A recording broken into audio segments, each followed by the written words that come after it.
उम्मीद है आप खैरियत से होंगे। आपको पता ही है कि पीएचडी की टीचिंग जॉब्स या मुख्तलिफ जो कैडर्स हैं उनकी जॉब्स अनाउंस हो चुकी हैं। Assalamu alaikum. Welcome to this video. First, subscribe right now and turn your notification on so you never miss the video again. तो आज की वीडियो में आपको बताऊंगा कि आपने कैसे जो टीचिंग पोस्ट आई हुई है उसमें आप घर बैठे आप कैसे ऑनलाइन अपने मोबाइल से, वो भी अपने मोबाइल से आप इसमें आप अप्लाई कर सकते हैं, वो भी आसानी से इजी स्टेप्स के थ्रू। ठीक है, तो आज मैं आपको सिखाऊंगा कि आप कैसे घर बैठे आप अपने मोबाइल से टीचिंग कैडर्स के लिए अप्लाई कर सकते हैं। आपको मैं स्टेप बाय स्टेप हर चीज़ आपको बताऊंगा। तो सबसे पहले आपके पास एक एंड्रॉयड मोबाइल होना चाहिए। तो आप उसमें आप ब्राउज़र को ओपन करेंगे। सही है, तो कोई भी ब्राउज़र आप ओपन कर लें। तो उसमें आप लिखते हैं ईटा। तो आप ये लिखने के बाद आप इसको प्रेस कर दें। सबसे ऊपर ये इधर लिखा होगा उसकी आप जो ही ईटा लिखेंगे तो जो भी सबसे ऊपर जो आएगी वेबसाइट आएगी आपने उसको ओपन कर लेना। मैं इसको क्लिक कर दिया मैंने, तो ये ओपन हो रहा है। आपने इसको क्रॉस दबा देना, इसका आपसे काम नहीं है कोई भी। तो आपने इसके बाद क्रॉस दबाने के बाद आपने जो मेन्यू लिखा हुआ ऊपर, तो आपने इन जो तीन निशान है इस पर आपने क्लिक कर देना है। नीचे आप आएंगे तो इधर नीचे होगा न्यू प्रोजेक्ट्स, आपने इस पर क्लिक कर देना है। क्लिक करने के बाद आपने ऑनलाइन अप्लाई करना है। तो अगर आपने वैकेंसी का पता करना है कि मेरे डिस्ट्रिक्ट में यूनिकॉर्न में सीट्स कितनी है, तो आप इधर से वैकेंसी समरी में जाकर ये लिखा हो वैकेंसी समरी, इसमें आप क्लिक करेंगे। आप उसको डाउनलोड करके आप अपनी डिस्ट्रिक्ट में दे सकते हैं। अगर नहीं पता तो आप में ये पिछली वाली जो वीडियो आप उसको देख सकते हैं, तो आपको पता चल जाएगा। सही है, आप ऑनलाइन अप्लाई करना है तो आपने इधर ऑप्शन होगा ऑनलाइन अप्लाई। तो ये जो लिखा हुआ एलिमेंट्री सेकेंडरी, इसमें इधर आएंगे इस साइड, तो इधर होगा ऑनलाइन अप्लाई। इधर अप्लाई नाउ पर आपने क्लिक कर देना है। अप्लाई नाउ पर क्लिक करने के बाद आपने इधर कुछ भी नहीं लिखना। आपने जो रजिस्टर, अगर आप न्यू हैं तो आप रजिस्टर पर क्लिक कर देना है इस पर। ठीक है, रजिस्टर पर क्लिक करने के बाद आपने एक बात जहन में रख लें कि जो कुछ चीज़ें हैं वो आप जितने भी इसमें आप चीज़ें लिखेंगे तो आपने सोच समझ कर दिमाग को हाजिर रख कर आपने इसमें लिखना है। क्योंकि ये जो नेम है, अगर आप आप इसमें एक बार इंटर कर सकते हैं, मीन्स कि आप अगर आपने गलत नाम इंटर कर दिया तो वो ठीक नहीं होगा। सही है, तो आपने सोच समझ कर इसमें स्पेस देनी, जितनी स्पेस देनी उतना स्पेस दे दें। ठीक है, जो स्पेलिंग है वो मिस्टेक नहीं करनी अपने नेम की। तो आप इधर सबसे पहले आप इधर अपना नेम इंटर कर दें। ठीक है, सबसे ऊपर। उसके बाद आपने शनाख्ती कार्ड नंबर अजय बात रख लेंगे। जो शनाख्ती कार्ड नंबर होगा वो भी आपका एडिट नहीं होगा, इसलिए सोचो इन चीज़ों को एडिट करना है। उसके बाद एक और बात जो कि जोन लिस्ट, मतलब कि आपका जो जोन है वो कौन सा है, तो आपने जोन भी जो है वो सोच समझ कर क्लिक करना है कि आपका जोन 1 है, जोन 2 है, जोन 3 है, जोन 4 है, जोन 5 है। अगर आपको अपने जोन का पता नहीं है तो आप इधर जो नीचे है जोन लिस्ट, इस पर आपने क्लिक कर देना है। तो क्लिक करने के बाद अगर आपका ये लिखा हुआ है ये जोन 1 है, जोन 1 से जहाँ तक ये जोन 1 शुरू हो रहा है, ये जोन 2 है, ये जोन 3 है, ये जोन 4 है, ये जोन 5 है। तो आप जो भी आपका सिटी है वो जिस जोन में आ रहा है, तो फॉर एग्ज़ाम्पल आपका जो सिटी है वो फॉर एग्ज़ाम्पल ये पेशावर है तो ये जोन 2 है, तो आपने जोन 2 सेलेक्ट करना है उसमें। ठीक है, अगर आपका सिटी हरीपुर है तो फॉर एग्ज़ाम्पल आपका जोन हुआ जोन 5। तो इस तरह आपने क्लिक कर देना है, जहाँ से आपने देखकर जोन को सही तरीके से देखना है। उसके बाद आपने, क्योंकि आप जो भी जोन सेलेक्ट करेंगे अगर वो सेव हो गया तो उसके बाद ये एडिट नहीं होगा। सही है, ये हो जाएगा पर बहुत मुश्किल तरीके से होगा, आपको पेशावर जाना पड़ेगा।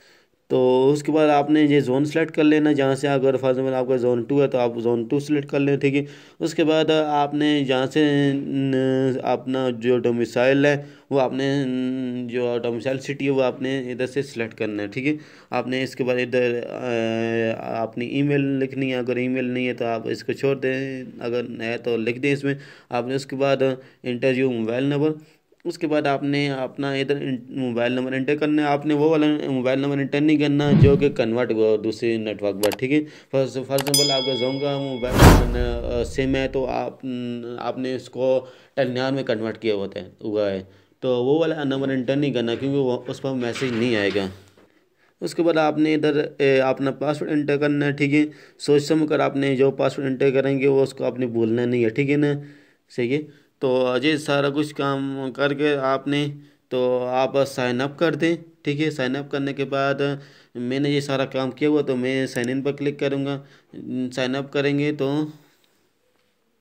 उसके बाद आपको आप लॉगिन पर ले जाएगा। जैसे आप फेसबुक की आईडी बनाते हैं ना, उस तरह ये है कि सबसे पहले आप अपने आप को साइन अप रजिस्टर करेंगे, वो सारी डिटेल देंगे। उसके बाद ये सारा काम होगा। लॉगिन में अपना जो शनाख्ती कार्ड नंबर है जो आपने इंटर किया वो वाला शनाख्ती कार्ड नंबर, और जो आपने पासवर्ड लगाया है वो वाला पासवर्ड नंबर। तो मैं इधर अपना शनाख्ती कार्ड नंबर लिखता हूँ। मैंने इसको ओपन कर लिया कि आपने अपना शनाख्ती कार्ड नंबर एंटर करना है। उसके बाद आपने तो पासवर्ड ये सारा एंटर करने के बाद आपने उसको लॉगिन कर देना, तो आपके सामने इस तरह का कुछ आ जाएगा, ठीक है। तो उसके बाद आपने इधर जो तीन लाइनें जो है कोने में, आपने इस पर क्लिक करना है, ठीक है ना। सबसे पहले आप अपने डैशबोर्ड पर आ जाते हैं, देखते हैं कि ये आपका डैशबोर्ड वही है, ठीक है ना। तो आपने अपनी जो अपडेट प्रोफाइल है उसको आपने अपडेट करना है, सही है। तो इधर आप अपना नाम लिखेंगे, लिखा हुआ है पहले से, अपना फादर का नाम लिखेंगे। ये सारा लिखकर आपने इधर मेल को सेलेक्ट करना है। अगर आप मेल आपने एक दफ़ा ही सेलेक्ट करना है, मीन्स का फीमेल होगा तो फीमेल है, फीमेल ही होगा। इसलिए ये चीज़ें आपने सोच समझ कर ये इंटर करनी है। मीन्स का आपका रिलीजन कौन सा है ये आपने सेलेक्ट करना है। वो पोस्टल एड्रेस मीन्स के जहाँ पर आपका जो लेटर्स वगैरह हैं जी किस पोस्ट पर आएंगे, ठीक है ना। परमानेंट एड्रेस इधर आपने लिखना, अपना इधर आप मोबाइल नंबर लिखना है। डेट ऑफ बर्थ जब भी आपने सोच समझ कर ये डेट ऑफ बर्थ लिखनी है, महीना कौन सा, ये सारी डिटेल।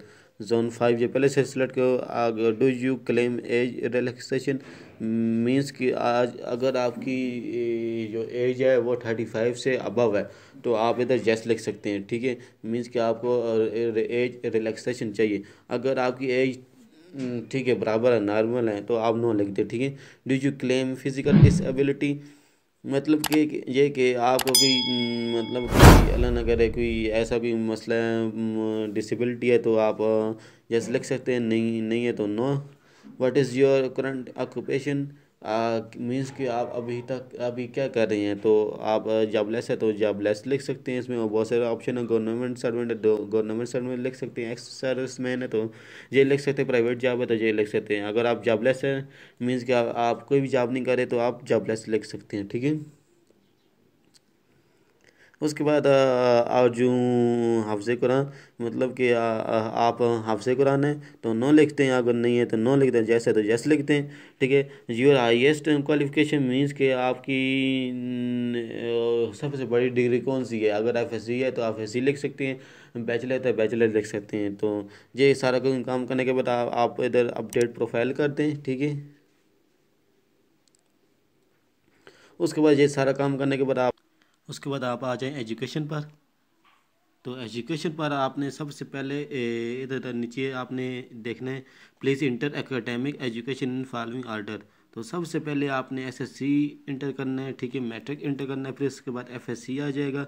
फिर उसके बाद अगर आपके पास बीएससी की डिग्री हो आप अपलोड कर दें, बैचलर उसकी डिटेल अपलोड कर दें, मास्टर है तो इस तरह एमफिल पीएचडी वगैरह अपलोड कर दें, ठीक है। तो सबसे पहले आपने मैट्रिक से शुरू करना है, ठीक है। तो इधर एक ऊपर ऑप्शन होगा एडिंग एजुकेशन, आपने इस पर क्लिक कर देना है। तो इस पर क्लिक करने के बाद आपने इधर सेलेक्ट डिग्री करनी है। सेलेक्ट डिग्री करने के बाद सेलेक्ट डिग्री करनी है तो जहाँ से इस पर आप क्लिक करेंगे, ठीक है। आपने SSC क्लिक कर देना है, ये जो ऑप्शन बना हुआ, ठीक है। तो उसके बाद आपने इधर डिग्री टाइटल दे देना है, अगर मैट्रिक दे दे, ठीक है। डिग्री टाइटल क्या होगा, अगर आपने आर्ट्स पढ़ी तो आर्ट्स लिख दे, साइंस पढ़ी तो साइंस लिख दे, ठीक है। तो रिजल्ट डिक्लेरेशन डेट, जहाँ पर आपने जिस दिन डेट जो रिज़ल्ट है वो अनाउंस हुआ वो डेट लिख देनी है। उसके बाद जो आपने आपका जो बोर्ड है या यूनिवर्सिटी है वो लिख देना है, ठीक है। तो उसके बाद आपने इधर ऑब्टेन मार्क्स, टोटल मार्क्स लिख देने हैं, और जहाँ पर आपने ग्रेड सेलेक्ट करके फिर आपने इधर ये सारा आप काम करेंगे, इधर ऑप्शन आ जाएगा सेव। तो सेव का आपने उस पर क्लिक कर देना है। ये करने के बाद आप फिर मैट्रिक का ऐसे ही करना है, FSC का ऐसे ही करना है, ठीक है। इसी तरह बैचलर वगैरह ये इसी तरह आपने एजुकेशन सारा डिटेल इसमें दे देना है, ठीक है। उसके बाद ये एजुकेशन देकर उसके बाद आप अपने एक्सपीरियंस पर आ जाएं। अगर आपके पास कोई एक्सपीरियंस है तो आप एक्सपीरियंस इसमें कोई एक्सपीरियंस भी ऐड कर सकते हैं, डिपार्टमेंट ऐड कर सकते हैं, कौन सा डिपार्टमेंट आपने जॉब किया, डिजिग्नेशन क्या है, वहाँ पर क्या थी, स्टार्टिंग एक्सपीरियंस क्या है, एंड एक्सपीरियंस क्या है, मीन्स कि जहाँ से आपका एक्सपीरियंस शुरू हो रहा है और कहाँ पर आप ख़त्म कर रहे हैं, ठीक है। ये चीज़ें ये सारा देकर आपने नीचे अपनी प्रोफाइल इमेज पर आ जाना है। तो जहाँ पर आपने अपनी प्रोफाइल इमेज अपलोड कर देनी है, ठीक है। आपने इस बात का ख्याल रखना है कि आप जैसे आप अपने फॉर्म में पासपोर्ट साइज़ फ़ोटो लगाते हैं, इसमें भी आप पासपोर्ट साइज़ फ़ोटो लगाएं, ठीक है। ये काम करने के बाद आप अप्लाइंग पोस्ट पर आ जाएं। अप्लाइंग पोस्ट पर आप ये देख सकते हैं ईटा की जितनी भी जॉब्स आई हैं वो आपके पास आ गई हैं। तो आप नीचे आएंगे अपनी जिसमें आप अप्लाई करना चाहते हैं। तो ये टीचिंग कैडर्स भी अलग इन्हें दिया हुआ है और साथ इन्हें PhD इन्होंने इन दोनों को अलग कर दिया, ठीक है। तो आपने अगर आपने टीचिंग कैडर्स में CT एस जनरल SST आगे TT AT DM ये सारे इसमें आ जाते हैं, ठीक है। तो PhD एक अलग उन्होंने कर दी इसको, ठीक है। आप इधर जो अप्लाई का ऑप्शन है इस पर आपने क्लिक कर देना है। क्लिक करने के बाद आपने कौन सी पोस्ट के लिए अप्लाई करना चाहते हैं, SST जनरल CT, या आपने एक एक क्लिक कर देना, आपने अप्लाई कर देना, ठीक। होप सो आप समझ ही गए होंगे। तो इंशाल्लाह नेक्स्ट वीडियो में आपसे मिलता हूँ। खुदा हाफिज़।